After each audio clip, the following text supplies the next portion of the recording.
your host for Vote for Vermont, where our tagline is Listening Beyond the Soundbite. Ben Kinsley's joining me this evening. Ben, how are you? Good, thank you. Can you give a little PR on, Ben is a sponsor of the show, and maybe give a little PR on your... Sure, yeah, I do advising work for public policy development, a little bit of lobbying in there as well, now and then, as well as media consulting and a whole bunch of other stuff. And they can reach you by?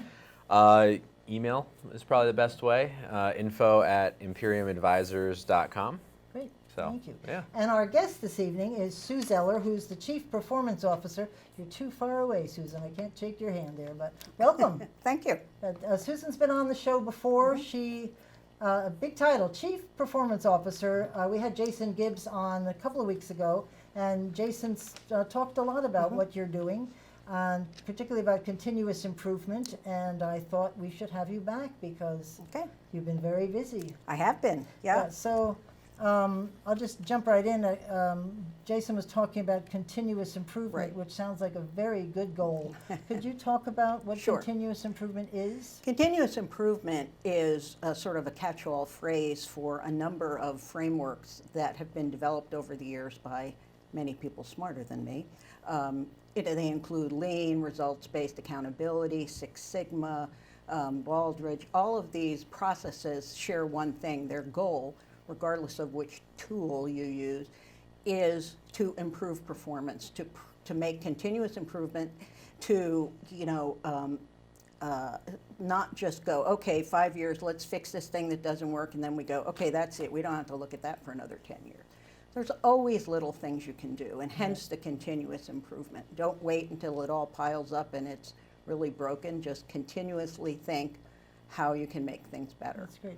You mentioned Baldwin. Is that still around? Baldrige, yeah, it's all around, yeah. Really? Yeah, Interesting. everything's still around. Because I think most of us have heard lean manufacturing. That was Six Sigma. Yeah, that was a lot of advertisements for companies and stuff that are into lean. It's gone through changes over the years. In the Wayback Machine, they used to call it quality circles. Oh, sure. Remember all that? So it's all basically the same thing. Its goal is to constantly improve things and to always be aware that there might be a better way to do something. I, for years, in my earlier years, would sit there and think, as I'm sure so many people do, why do we do it this way? Right.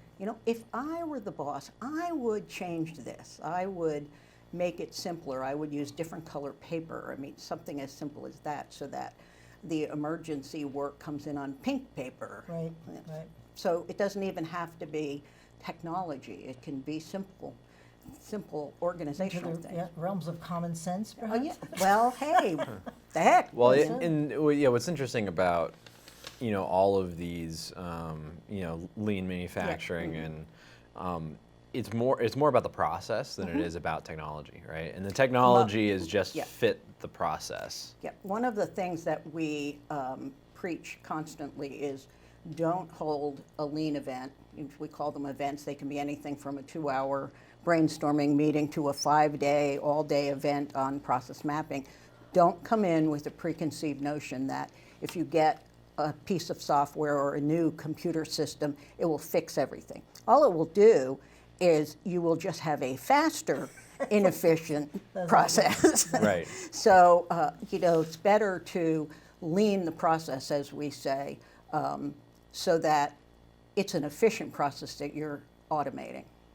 Right. And so things like, do you really need that extra step? Correct. Or if we did it this way, could we reduce redundancy? Or if we did this, could we reduce error, which also increases efficiency? So like the paper example, it's like, yeah, okay, it may say, this is a high importance. Someone could write an asterisk on the top or whatever. This is high importance. But to have the visual cue of, oh, that one is, a high priority one because it's on a different color paper, something that grabs your attention. And we do a lot with visual cues also.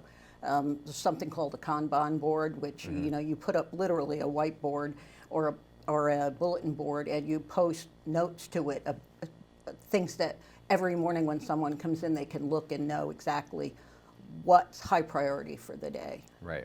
Yeah, especially, and that's especially important when you have multiple team members that need to touch a project or multiple teams that need to touch a Right. project, because then you know exactly who was involved at what step. Most of these are digital now. It's not Right. not necessarily That's a physical whiteboard anymore, right, exactly. but it's some sort of digital representation of a whiteboard or a sticky note system Right. of here's this person did this, and then moves on to the next Put piece the of dots the task. up on the floor. I Put always the like dots, that. yeah, Put the put the dots. dots, Here's put the 5 dots. Well, dots. you can kind of think about it like building a car, right? You start with a frame. Right.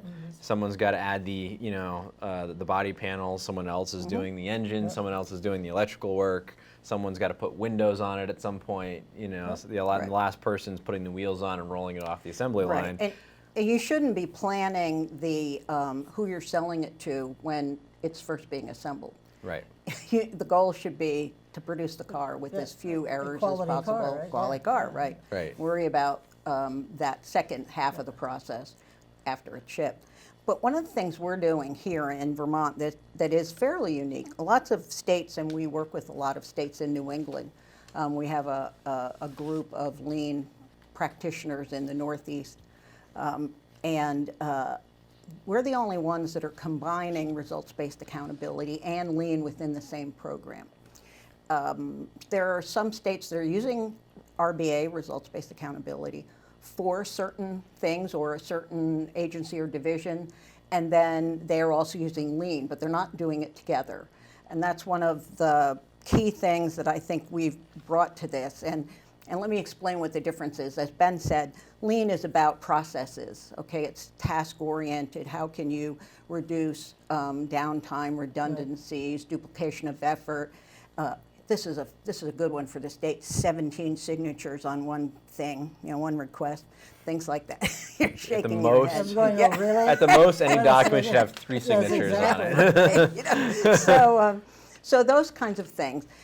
But if you, results-based accountability is really about improving the results of a program or a process. So if you have a training program and your goal is to fill the class, have the people graduate from the class, and then get as many of those people into a new job as possible. If you have a really bad registration system, you can fix that with lean. You can go through the registration system and figure out why you aren't filling your classes, and or if people are leaving before they finish, are you off the public transportation route? Is it somewhere people can't get to? So you can improve those things, but that will not improve the quality of the program. The quality of the program has to be based on, do you have people that are certified to teach whatever you're teaching? And do you have a process in place to help these people get a job? And are you tracking that? So you can't lean your way to true better results, and you can't results-based accountability your way to an efficient process. So we've combined them both so that we touch both the outcome at the end. Are we graduating a sufficient percentage of people from our class? And of those people, how many are getting a job? That's the goal of the Right. program. But you can still make process improvements within the program. And that's why lean is so perfect Yep. for manufacturing, because Right. every step of the way you could analyze it and make improvements. Right. Well, and I think also when we're talking about services that are being provided, right? Because lean typically applies to manufacturing Right. or Right. something. But when we're talking about services, I think what's cool about this is the situation you're talking about is that, from a government standpoint, we want to make sure that our tax dollars are being spent well, Correct. right? And this hits both pieces of that, Yes, it right? does. Because we want to make sure the program itself is actually doing what it's supposed to do, Right. Which is the results-based accountability piece of it. Are we actually, for the X number of dollars we're spending on this training program, is it actually producing people that can take a job? Right. And is it actually giving them a better job than they would have had otherwise? That's correct. And that's the question that RBA answers, but the question that lean answers or addresses is that, are we doing this in an efficient way? Right. Is there are we using taxpayer dollars in an efficient way to deliver those services, even if the outcome of those services is still a net positive, is there a way to increase that efficiency? And some people, when they hear results-based accountability or lean, they think that it's a code word for cut, and it's not. The first purpose of any of these, continuous improvement protocols, is to improve the results, improve the outcome, build capacity in the program. I can go ad nauseum about incidents in state government where, historically we have had layoffs, or the legislature adds more responsibility to a particular department or program, and you get a backlog. And so the typical answer, the historic answer, was always, I need another person. Well, and more money. And more money and another person. So, the idea is, can you relieve the existing employees of the burden of inefficient processes? Right. If they're doing duplicative work, and it could be a system, it could be simply something as simple as creating a database in Excel to help them. Right. We just had a very simple project where one of my folks went and worked with someone who has this massive Excel spreadsheet that they have to do every month. Took it from, 12, 15 hours of work a month down to 2 hours, just by making the Excel spreadsheet, using some tools within Excel that the owner of the spreadsheet didn't know how to do. So just helping maximize the effort. It doesn't necessarily, mean cutting. It's not supposed to mean cutting. It's supposed to mean making things operate as best as you can. Susan, could we just, before we get into some of the other questions, could you talk about how this position, because it's a standalone position, how it came into existence, and what prompted it? How did it come to be? In 2014, the legislature, back in the 90s, we'll go back there, Right. Con Hogan brought RBA, Results-Based Accountability, into the Agency of Human Services when he was secretary. RBA was developed by the Maryland chief budget officer for the state of Maryland, who just thought there has to be a better way to analyze what we do and how we spend our money, determine if we're spending taxpayers' money efficiently, but also are we getting the results that we want. So he came up with this methodology, and it was actually a lot of work on former Senator Snelling's part to sell this to the legislature, and the legislature adopted. They didn't name it RBA, but you can read it. And so in answer to that, the Shumlin administration created this position of Chief Performance Officer.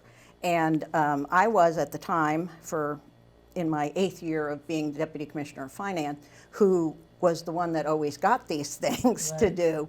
And so it's kind of natural that I would take that job. That almost could be the perfect job for this job, because in your work, you know everything about each agency. Right. So it was in direct response, or at least in preparation of the legislature passing this, and there were 2 reports a year required, and trying to develop a system where we would report on programmatic performance measures. When the Scott administration was coming into, and when he'd won the election and was coming into transition, I let them know, because I knew many of them from the Douglas administration, and I let them know what I had been doing, and they were really excited about it. And if you go back and read the governor's economic proposal that he had done as part of the campaign, he highlights lean. And so I explained to them that it can't just be lean, it has to be RBA, because that's in statute. And so we need to construct something to do both, and not have 2 separate sets of, which that's typical too. In state government, you have this set A, set B. And neither one talks to each other. Right, nobody talks to each other, and we use 427 different performance measures when you should be using the same measures. And so, that's my mandate from the Scott administration, is to train the employees. I have some goals of getting 25% of all the employees trained by 2021, and to build a process by which lean projects can be vetted and help assist a department, and build a culture of continuous improvement. That's my biggest challenge. Right. That's always slow You must going. get- but cultural change is cultural always the change is hardest. very you must hard, get yes. resistance. You must get resistance. Oh, of course, you know, of course. Yeah. Because, but the governor the other day in a speech said RBA. Oh, yeah. I heard him say it. I went, whoa. Because Yep. he is very supportive. And he at least talks in lean a concept. lot. Yeah. And the governor and Jason Gibbs, the chief of staff, are constantly, working with the cabinet. So we've got a lot of buy-in at the cabinet level, and with our training, we're coming in from the bottom, and we're training employees who get Right. very excited about this. So where, the resistance lies is that supervisors and managers who are really responsible for the bulk of the work that state government does, convincing them that to take the time to do this is worth it, Right. because it will help them in the end. They're usually under-resourced, not enough money, not enough people, so the reaction is, I don't have time for this. And so, my job and my department's job is to convince them that you don't not have time for this. You have to make time for this, because the legislature no more, the appropriation committee, they don't want to hear, I need more people and I need Right. more money. They want to hear, well, if we give you more people and more money, what are you going to do with it? How is that going to increase productivity, increase the results, get more people jobs? Right. Yeah, and it's interesting. You really, the last couple of years, have started hearing the finance committees talk about this. Yes. And a lot of that is credit to you, but it is something that they're looking at. They're not writing checks. No, they're not. And if they are going to write a check, they're going to ask, what is this going to gain us down the road? Right. And those are absolutely the questions they should be asking. That is. And I think one of the resistance points potentially is that, people hear RBA and they're like, oh, this is going to be a cost-cutting thing, Right. like you Exactly. mentioned. But the metrics really depend on the program, right? right. What are the goals of the program? If it's a healthcare program, like something where they're trying to increase primary care visits, or the goal may be saving money, right? Along both state money and taxpayer money when they're, when they're paying premiums, right? So that may be the goal of a program like that, but a program like food stamps, right? The goal is not about saving money. The goal is moving people out of food insecurity, right? So that's the measure you're measuring against is, how many people have we moved out of food insecurity, and what can we do to improve those outcomes, and what can we do to make that process more efficient? So one of the things that we're working on right now, we're working with one of the Agency of Human Services regional offices on how they do their intake process. And we're piloting it with them and if we can figure out how to make that whole intake process more efficient, the agency will start to roll it out in the different district offices. Also, some of the other things we do with folks is we help them do planning, whether it's strategic planning or simply like the new State Workforce Development Board. We've helped them build their charter. What are they trying to do? Nice. But getting back to continuous improvement, all of these methods, systems, tools, and technology, it's really the plan, do, study, adjust cycle. It's don't run to the conclusion, don't run to the solution before you've sat down and said, what is the problem? What are the root causes? What can we do? What would we like to do? Pie in the sky, but what can we reasonably do so that you have a path and benchmarks to measure yourself against that you're actually going to be able to accomplish. I always thought it would be good to, when somebody leaves a position, for management to sit and talk about that position. I mean, at what level, because the person in the job has now brought it up, hopefully, to a different level. Do you need it at that level or bring it in a lower level and have that discussion? I doubt most people don't do that. No. And they should, but that's how low, that's the where this should be, the details. And that's one of the challenges that we face is, management in particular wants a solution. And so when you bring a problem to management, they feel like they've got to give you a solution. Right, so right. no. Let's sit down and let's down. talk about what the Right. background is. How did we get into the position we're in? One of the techniques we use is root cause analysis, and there are several tools for that. We look at organizational structure.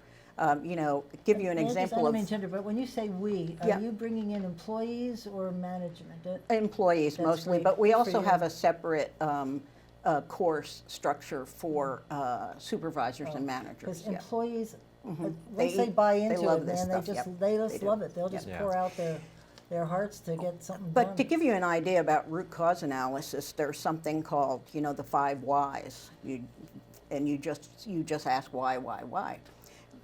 Ideally, it can be 5, or it could be 3, or it could be 10. But there's an example we use of the Washington Monument was having a lot of trouble. The exterior was beginning to break down because of, pigeon poop, right? So Which is acidic. Yeah, acidic, that's right? that's right. Guano, right? Yeah. So the end result was, well, why? Well, because we have all these, birds come. Right. Why are they coming? Well, they're coming because of the moths. Well, why are the moths coming? Well, the moths are coming because the Washington Monument turns its light on before all the other monuments. Oh. So the moths are all coming for the light, and then all the birds are coming for the light, right? To eat the moths and the Right, cycle eat the moths and begins. poop. Yeah. So answer is the Washington Monument does not turn its light on before everyone else. That They is all so- turn it on That's a together. great But I mean, it's a simple, Yeah. my car died. Why did my car die? My car won't start. Why did my car not start? Because of the battery, okay? Why did the battery go out? Because I should have replaced it a year ago and I didn't. How can I prevent that from happening again? Well, I can get a new battery right now, but I can also make a notation in my, get another one. book Yeah. on my calendar that I go and check that with the service department in a year or two, rather than just waiting for the thing to die on the side of the road. So if you just go and replace the battery, but you don't fix the problems, you're not doing regular maintenance or things like that, that made it happen, that allowed it to happen, then you're not really solving the problem. Your work must really tie into the governor's strategic Yes. plan a lot, because I That's must right. say, this is the first administration, if I must say that, and I compliment them, Yep. that everybody talks about the strategic plan. That didn't happen in my 20 years of working there. Yeah, It's one of those, let's do it, and then that's it. prior you did it. attempts have been, even if they were done, they get done and Yeah, then that's it. we roll it out and we stick it on the shelf said and we it did it. collects dust. Right. Oftentimes it's just a campaign slogan, Yeah, right? for sure. We did a strategic plan. And in this administration, they've definitely taken it Yeah, beyond that. they It's have. more than just a campaign slogan. Yeah. So how does what you do Sure. support that? So Because- primarily, the governor he started with 3 and then he added a 4th. I was going to say there's a Oh, new one yeah, now. yeah. What's the new one? Well, The new what's one the is source? efficiency and effectiveness in oh. government, which was in everything he did, but he hadn't stated it as an official goal. But when we were doing the strategic plan, so many of the, the overall strategic objectives, which is grow the economy, help, make Vermont more affordable, and help the most vulnerable, or protect the most vulnerable. So many of the ideas we had really were about making government more efficient and effective. And so we decided we had to have a 4th strategic goal. So when a department decides they're going to do something, they want to do something, if they have a choice between doing something that will ultimately help turn the needle on the growing the economy, that's the one you want to spend your time on first. We don't have enough resources in state government. We don't have enough money or people. We never will. That's just, fact There of it is, life. right? It's the way it is. So when you spend resources on trying to do an improvement project, you want it to be something that has a long-lasting effect that will really help move the needle on unemployment or affordable housing or something like that. Now, in addition, because we have our 4th one, which is many departments, finance and management, the tax department, you don't actually have client-based programs. It's not like human services or education or natural resources that have actual customers, if you will, or beneficiaries. Right. So you're doing more administrative Right. stuff, bureaucratic stuff. I don't want to use that word, but But so it's true. yeah, it's true. It's the things that you have to do to make government work well. So what you're looking to do is to spend that taxpayer money for those tasks as efficiently and effectively as you can. You could even say something like the CAFR, you know what that is, Yes, we the do. Comprehensive Annual Financial Statements for the state, which is required federally. And so we actually get an award for the last, I don't know, 8 or 10 years. We've been getting an award for how well we produce that, how well Really? we do That's it from the GFOA, the Governmental Financial Officers Association. So, you know, there's a measure you can look at for how the non-service departments and work. one of the cool things, because it's the auditor's office that produces that report, but they've now increased the efficiency of producing that report enough that they can do other audits That's on right. other things, and they've really focused on performance audits. Yes, they are. Right. So they've taken the efficiency they've gained, you know, the capacity they've gained from the efficiency of doing this one report, and now they're using it to apply, you know, to create more efficiency, ideally, by doing these other reports. So we talk about that. We say it creates capacity Right. within the existing people. One of the things, like I remember years ago when we went with the current online timesheet and payroll system, there was a projection that we would save 48 FTEs worth of time. And so, you know, we were challenged, the legislature, well, you know, how are you going to get rid of those 48 people? No. That's not how it works. You know, it's not how it works. Is it's 2 hours over here and 6 Right, hours over there and 14 hours in that department. So what you did, though, is you gained capacity so where employees were not doing things like, driving timesheets from Bennington to Montpelier every other week.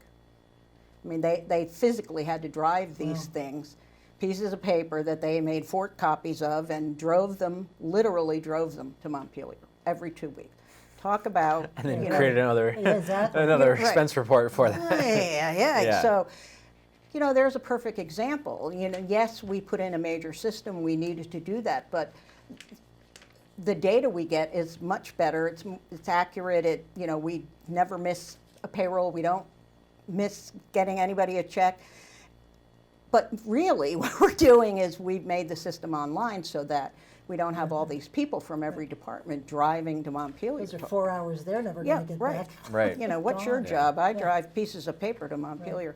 When we were first doing that system, when we were talking about it, we, I guess it was when we rolled it out, but we had figured out that we were saving something like, 47 trees every other week Great. by not having all these pieces of, Wow. 10,000 Wow. pieces of paper, plus the expense reports, another 4,000 pieces of paper for expense reports every 2 weeks. So, That's crazy. yeah. Excellent. But it's just a good example of like that's 2 hours that Oh, sure. this person gets back. It's 4 hours that person gets back, and it's not.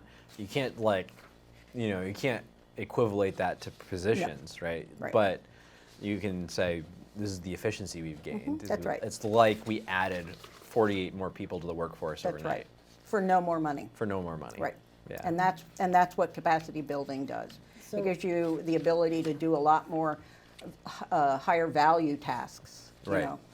Is the legislature buying into this? Yes, the appropriation favorite committees, as Ben said, the money committees for sure, and the GovOps committees, the government operation committees, both the House and the Senate are very into this. And, we're still pushing ahead with a lot of other larger developments like real programmatic budgeting. Do you train them? Because I remember you Yeah, I taking have. a presentation up to, Yep, what group was that? The government accountability. Government accountability, Mhm, right? Yep. And because I remember one year they picked certain departments and said you should send us a report on performance evaluation. So foolish that I was. yeah. I spent weeks doing this thing, and they got my budget, and the performance things were up front, and they went like this. Right. and they went to the numbers. They didn't even ask me Right. about them. I thought my staff was going They to do kill now. me. The Do they? House Appropriations in particular, it's part of the required submissions for their budget, and they will get asked questions about Great. this particular That was program very or that. disheartening. Yeah, it is disheartening. I've been there, so Yes. I know what you're talking about. You're watching them. Wait, whoa, stop. So one of the things I wanted to mention about the auditor's office, though, is the auditor's office, the performance audits that they do are not performance measures. They really are Right. looking at compliance. Right, they're looking at compliance. But that's great because nobody's ever actually, previously, no auditors have actually looked at least not in my knowledge of, actually looking at, are you meeting all the requirements of what you're supposed I to? like Doug. He was on the show with us, and his Yep. answers are just right on, Yep. and he was very supportive Yep. of performance He is, management. absolutely. He's great. Yeah. Because he could put a little damper on things if he's, you Oh, know, sure. just Yeah, no, He he's loves very it. supportive Yeah. of it. So getting back to the strategic plan, because we were Yes. talking about that. So we made our first attempt at it, and we didn't make a big deal about it. The governor wanted to keep it. I mean, it's public. There's a public website, Vermont. Let's see, what is it? strategicplan.vermont.gov. is that through the governor's portal or joint fiscal? No, it's not. Yours. It's through. It's on the state web portal. State web, So oh, okay. if you just Google Google it. strategic plan, state strategic plan, you'll find it.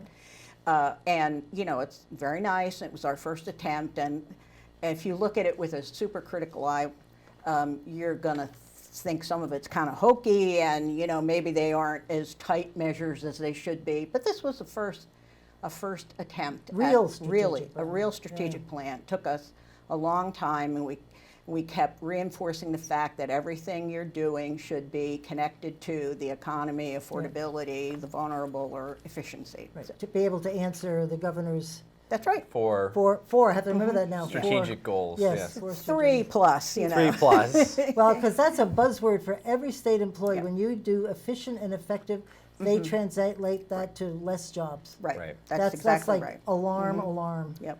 Yeah. Yeah.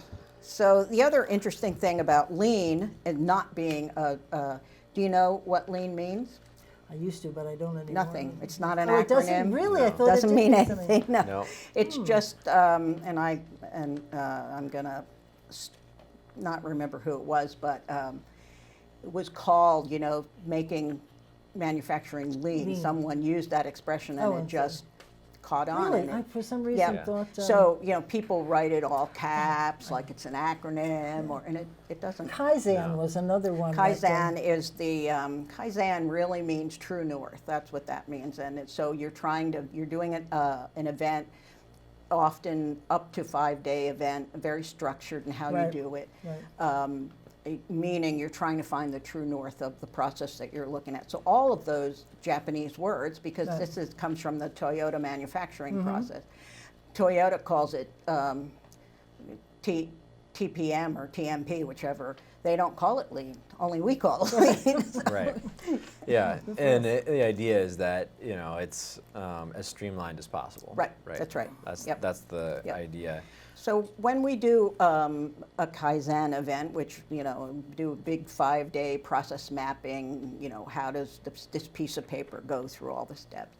And we use colors. Green is a process that, or a task in the process that is efficient and you have to do it, and red is unnecessary, and you see all these loop backs, and the paper moves there and then it goes back, and so your job is to try to figure out how you can eliminate those loop backs, and also to see, not just eliminate them, but to see why it has to loop back. Why are we having errors? So there's more in a loop back. There's more than one person handling Right. it or touching it. Oh, okay. Yep. Or after you do it, then it goes back for something else. Yeah, and yeah. they could, Because you know. usually they say if you have to handle a piece of paper more than once, right. you're doing something wrong. Right. Exactly. And that's that's one of the big no-nos. Yeah, right. And, you know, Do it and pick it up and do it. Get it Well, if done. it has to come back to you at a different stage in the process, Yeah, that's right, wrong. there's a problem somewhere. So, for example, and I won't mention any department names, but an agency had some problems with employees traveling, and so the secretary decided to have get a list of everybody that was applying to travel, you know. And, so the administrative assistant for the secretary started keeping this spreadsheet of all the requests for travel. And the idea was that you shouldn't have 5 people going to a Right. convention or, you know, a conference. You should go around, and ideally the managers should talk to each other and say, hey, Ben, my guy wants to go to the conference. Do you have anybody going? Right. How about you go next year and I'll go this year? So because the secretary was doing this, each of the division directors started to keep their own list because they wanted to know what the secretary was For looking sure. at. Right. Of course. Right. So ultimately, if they had actually done this through the system, it's all there for you to print a report out every week. Oh, gotcha. Yep. Never mind the fact that we have 5 people looking at the same Right. Whereas information. one of them- Recreating the same Yeah, information. One of them yeah. could actually take notes and share them when they get back, just thinking. What the heck? Yeah. Yeah.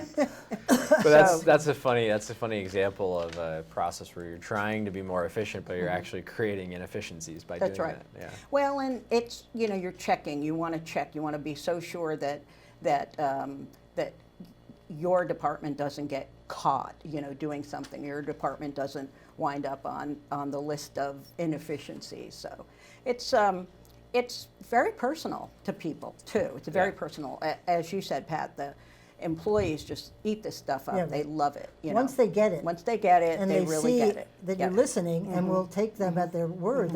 They'll Yeah. come up with all the right answers. It's It's amazing. always the mid-level managers that Yeah, are the right. problem. Well, they're a little, You know, and in their defense, they're the ones whose jobs are on the line to get Right. everything accomplished. And Yeah. so Right. it's a challenge for, you know, me to convince you that if you take 5 people and sit them in a room for 8 hours a day for 5 days, that's going to somehow help you rather than put you behind. So what do you do when you walk into a room of people and they're all going efficient and effective means I'm out of a job? How, I'm serious about this. Yep. How do you get them to buy into what you're doing? Part of it is certainly the training, because this is one of the first things. You know, slide number 1 in the No, we're not gonna 101 is fire you. lean. What is lean? Right. Lean is not a way to cut people and money. It's a way to improve efficiency. It's not a workforce reduction tool. So we address that right up front. And if we have enough penetration of people, it begins to go around. And the best advertisement is we'll do a project, a small project or a big project, and you have success. And that's really what sells it to people. They see that a process was improved or something actually Right. happened. Yeah, and it's like, you know, and usually where technology can help with some of those efficiency gains is those repetitive tasks Yep. that no one really wants to do anyway. No one wants to take a stack of papers and stamp every single one of them, right? No one wants to do that. You know, and those are the places where automation can help. So Right. in some ways you can even say this is going to help That's you right. make your job easier, as well as, you Yeah, know, be right. more productive. And who doesn't want to be more productive? And I think part of the challenge is this, the state has to its benefit a lot of long-term employees. What happens, though, I think, is that people are in the same job for a really long time and they are used to doing it that way. It's the way they learned it and it's the way it happens. And because we have ever-changing, you know, appointees at the top, no one comes back and says to that employee, gee, do you think there's a better way to do this? Or nobody has previously. Because the work gets done. Yeah. It gets done. The you know, secretary commissioner gets the information they want, gets done. So no one, you know, in their 2 years or 4 year stint is getting down to that level to say, gosh, don't you think there's a better way to do that? So that's what we try to have that come from the employees. And it, you know, employees are very sensitive to how much, you know, pressure there is on the state tax dollar. And if they've asked in the past, you know, we really could use a system to do this, they may have gotten told no. So they're not going to ask again. So we're Right. trying to create an atmosphere where you can ask, where your boss wants you to ask. Say, has anybody thought about Doing this. Yeah, right. Yeah, and also, yeah, so creating that safe space for them That's to right. bring that idea forward. And then an open process for evaluating those That's right. ideas, right? So that it's like, yep, okay, this makes sense for this, X, Y, and Z reason. It's a big capital expenditure, but it's Right. going to help. It's going to help us down the road, or this doesn't really make sense for the functioning of the department, and there's not really a payback, and Right. or it doesn't increase that's an easier argument, I guess, to take back to the legislature and say we need an appropriation and here's why, Right. than, to go to the legislature and say, we need an appropriation, here's why, but it's not going to make our department, Yeah. it's not going to reduce cost Right. long term, because that's always like what the legislature is looking at, is like we have a finite amount of dollars that we have to put somewhere, and they would love to increase, output of a program, but that's not, if it comes between making a decision to make a process more financially, streamlined versus, increasing outputs, they're going to put their dollars behind the. If I'm that training program manager and I come into the legislature and I say, give me $50,000 more and I'll train 50,000 more people, or if I come in and I say, give me $50,000 and I'll add 50 people to my training program, and of those 35 will get new and higher paying jobs, who are they going to? Yeah, right. So it's not about getting the people in the training program per se. It's about what's the return on that. Right. The return is that a certain percentage of people graduate from the class, and then a certain percentage of those actually get a job, which is Right. what you're doing. You're not there Yeah. just to train people. You're Right. there. And you could To even get them a job. Yeah. take that one step further and say, based on our current, projections, that would give us $80,000 a year in tax revenue. That's right. Right. So then you're making an argument that, make this upfront investment, but then you're going to net $30,000 Right. a year going That's forward. exactly correct. Yeah. Yep. Yeah. And that's an argument that the legislature would be more receptive to. Much more. And Yeah. and even if you make those you have those kinds of discussions on some of the really critical people-oriented things like substance misuse and immunization. So you can, what do we do about the fact that, we look around us at the states that have all these measles outbreaks. Right. And, Right. so the legislature's reaction was to take away that exemption for, they still have the religious exemption, Right. but not the philosophical. The Right, philosophical right. exemption. Yeah. So, but the Department of Health could certainly have said, look, here's how many people we have who have declined, and here's the percentage of participation of kids in school. We're at 90-something%. Right. And so every 10%, or every point on the percent scale, potentially can cause X number of cases if we look at what's happened in other states. So that's how we use the data and the metrics to justify sometimes spending more money. Right, exactly. Because if you can say there's a public health, but even you could tie that back around to a monetary argument too, That's because correct. you could say, we need to spend $100,000 and we can increase the vaccination percentage by 1 point. Right. But that 1 point is $500,000 in averted treatment. Correct. Potential averted treatment. Kids out of school, blah, Right. blah, blah. Parents having to take time off to take care of it. So you can make the argument, but a state employee, who's like a mid-level manager Right. somewhere, is probably not going to make that argument. No, They're going to look at their piece of it and go, we can make this better, and they need someone else to help them put it in context. that's correct. I think the worst words when you're working in state government is eat the pay act or across the board cut, like a Yeah, right. 5%. That gives you no guidance, no nothing Right. when you're looking at programs, and all they're doing is taking away money, but not any responsibility. You still have to deliver. Yeah. So But with you're less money. creating underfunded mandates. Right.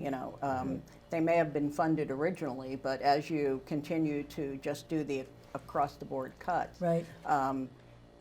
ideally, you'd like to have the data that you could analyze Right. how you could Right. make things more efficient so that cut wouldn't hurt. Yeah, and the training, because if you have, I think you said you were 25% executive employees. Yep, I mean, There's means others that were not trained, so if they have to face this 5% cut, Well, they this don't is even a- know how to approach That's it. right. This is a big push of the governors, of course. But one of the things that we've done, like with the strategic plan and even with our training programs, calling them continuous improvement, we're being deliberate about not trying to tag this as a governor's special initiative. Yeah. Right. Those, as you know, tend to go away the first day Yes, a new they governor do. You gets want in. this Like to be gone. permanent. Even You it want built I in, want to it's- yeah. institutionalize Right. it, and so does the governor. The governor wants this to stay through Yeah. and outlast and his. you've worked in this capacity Yeah. over 2 administrations That's now. correct. And who knows, Yeah. Yep. going forward. But I think that alone is somewhat unique, that you've had someone in this position for more than Yep. one Right, that's right, administration. Yep. So I'm hopeful that if we get this institutionalized sufficiently, that it will become just part of how state government runs.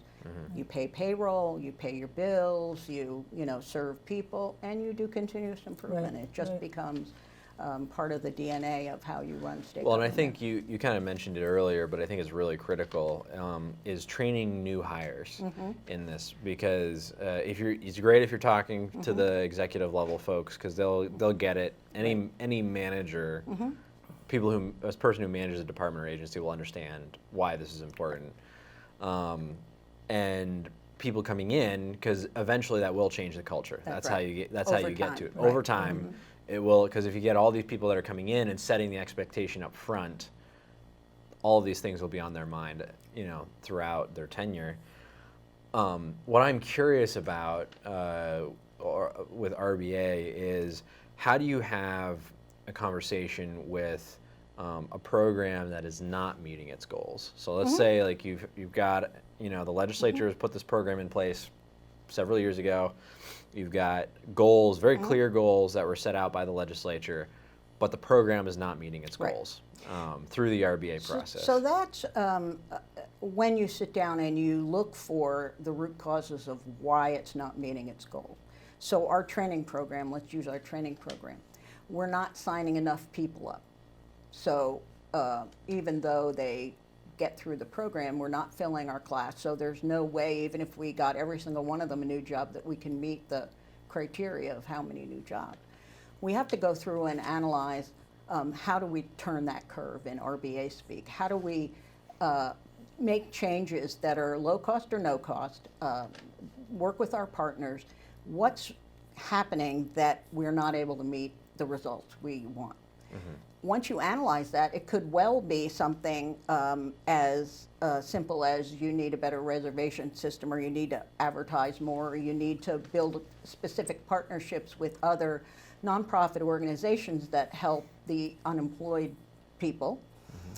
Or it could be you need more money. I mean, it could in fact be that there is insufficient resources to have this program achieve the goals that were set out by the legislature. What if it's a structural issue with the program? Yep. Like, how do you broach that if it's like the program is just structurally not going to Right. work? So we've actually had the Department of Environmental Conservation has gone through this, and they've found some statutory language in certain programs that actually prevents them from doing a certain thing or accomplishing the goal or improving the results to a greater magnitude.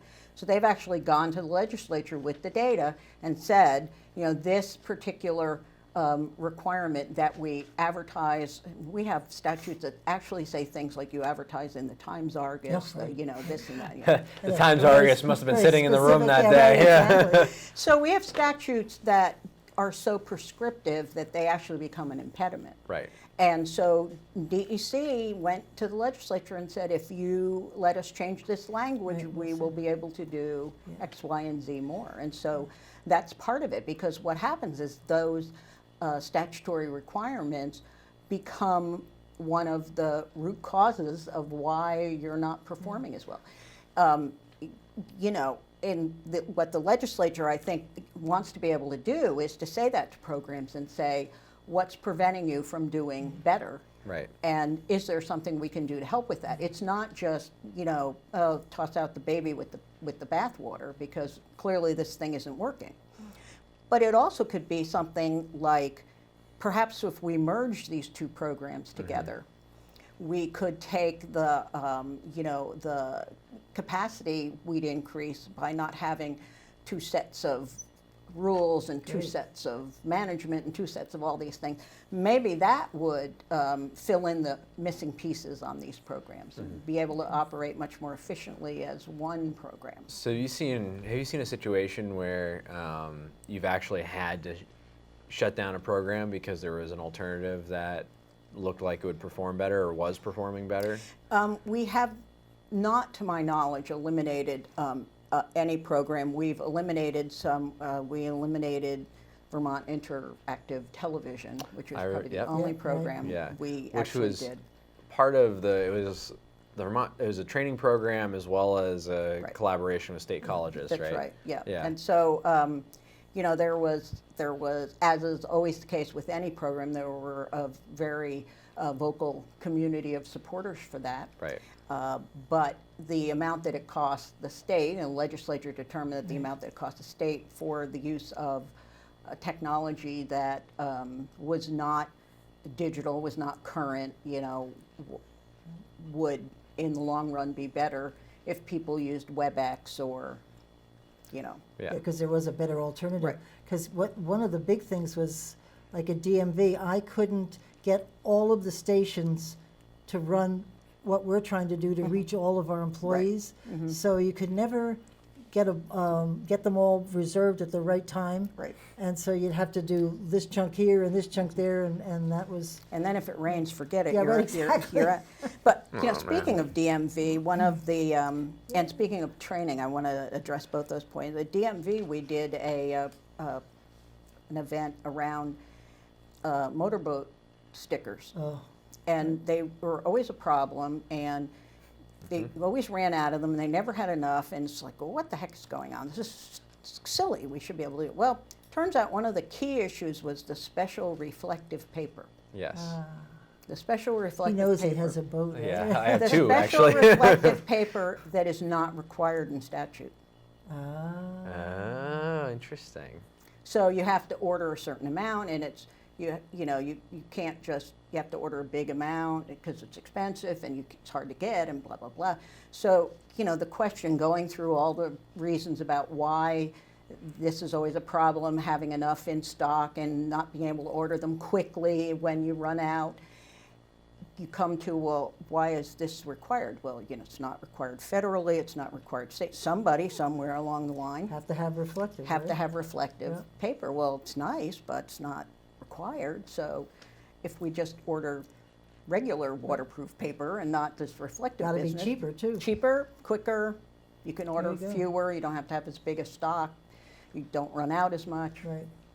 We had in motor vehicles, when we did our thing, we made so many changes to the legislature. The one I loved the best was that everything we did had to be sent by registered mail. Yeah, right. See, You want to there's talk cost? There's Oh, a yeah. perfect example. So we stopped that, and people Right. were expecting it, so if they didn't get it, something happened, they'd call us and we'd fix it. So, But those are the Big kind of bucks. things now, at the time the legislature did that, it was probably, something had happened and Yeah, we're somebody didn't fixing get a problem, something, we're right? fixing a Yeah. problem. And at the time, that probably worked well. But, now you're 20 years later, and Yeah. registered mail is actually more difficult to do than Right. it used to be, because nobody does it. Right. You have digital alternatives, you can email people things, you can have other ways of making sure they get it. You can use the, send, read, receipt on Right. email, things like that. That's one of the things that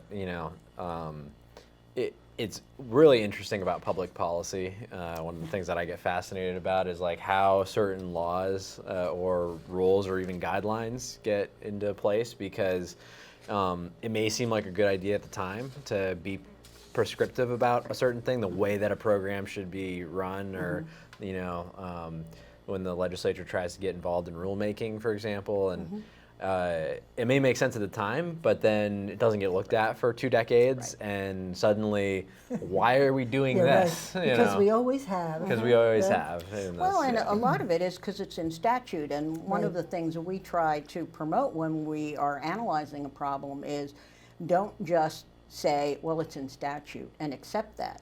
Say, Change it. you can request that it get changed. Right. DEC used to have to post all their environmental hearings in every newspaper in the land, you know, Big bucks. and big bucks. And so now they build a website, Right. an environmental notice board. And they put people in it. You can sign up to get notices on a particular Great. plot or project that you want to be aware of. So it's all in one place now, and you don't have to wait till the weekly or the monthly newspaper comes Right. out. It's quicker. It's more accessible for most people because of the platforms they're Right. on. It's cheaper because you know they send this to every paper. Right. You know, it's stuff like that that you know is just kind of funny when you run across it. And Well, you just know. need people, when you make them aware of that, Yep. probably the lights Right. go on and go, Right. well, of course, you know. Yeah. Susan, we have about 2.5 Okay. minutes left, and I don't know if you wanted to speak about anything specific. I would love you to talk a little bit about Spotlight on Financial sure. Transparency, which you Sorry. developed. Yep, And I did. I think people need to give you big kudos for that. That's really easy to understand. It's the KISS theory. I love it. It was, you know, an attempt to help the state be more transparent, especially on financial issues. And we created a website, spotlight.vermont.gov, that gives you all the elements that you need to understand about the budget, the revenues and the monthly revenue reports and the emergency board meetings, all of our expenditures, whether they be state employee salaries, all the vendor payments we make, Right. contracts and grants. And also it has a section about financial reports, the CAFR and the auditors' reports that they do. So it's really a one-stop shop. And one of the things that I remember before we created this was how many phone calls we would get all the time about how much was in the rainy day fund, you know, Oh, the budget right. stabilization. Right. Everybody wants to know that. Nobody calls about that anymore. No. They can just go Right. look it up, you know. Right. And how much is the budget, and how much did AHS get? Just go look it up. So that was the purpose was really an outgrowth of the fact that we got an F from Remember that. from U.S. PIRG, which is let's see, so what is that? PIRG is Public interest Reform- research. yeah. thank Group. you. Yeah. Yeah, so the U.S. version of VPIRG, and we had all of this information. It was just all on separate websites. So the Right. tax and the revenue information was over here, and then the budget information was over here, and contracts were over here. So all I did really was just consolidate it into one place. Right. Yeah. One go-to spot. Yep, and that was one great. of their main criteria was to have one site to go to, a particular site. And Right. so we did that, and they push every year to have more and more. One of the things that we can't do is other states are required to do county and local spending. But we don't really have that. We don't have the ability to do Yeah. that. We don't really have don't county have government counties, like right. other states. No. Yeah. We don't have county government. Well, Susan, I want to thank you for being Thank on. you. We've learned some things, and check out the Spotlight. It's right on the main website. It's on the main website. If you go down to the bottom, you'll see financial transparency, Spotlight, or you can just Google spotlight.vermont.gov. Great. Thanks for tuning in. I hope you've learned some stuff. We have. We'll see you next week, and in the meantime, keep listening beyond the soundbite.